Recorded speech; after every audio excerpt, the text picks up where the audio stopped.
জিরা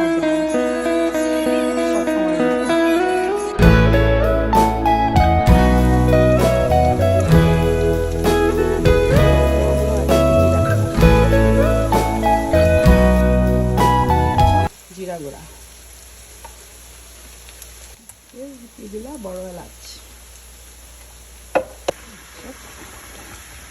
5 মিনিট পরে ঢাকনাটা তুলে আবার একটু নেড়ে দেওয়া হচ্ছে যেন সবগুলো মাংসই ভালোভাবে সিদ্ধ হয়। ঢাকনাটা দিয়ে দেওয়া হলো, আবার একটু গরম পানি দিয়ে দেবে।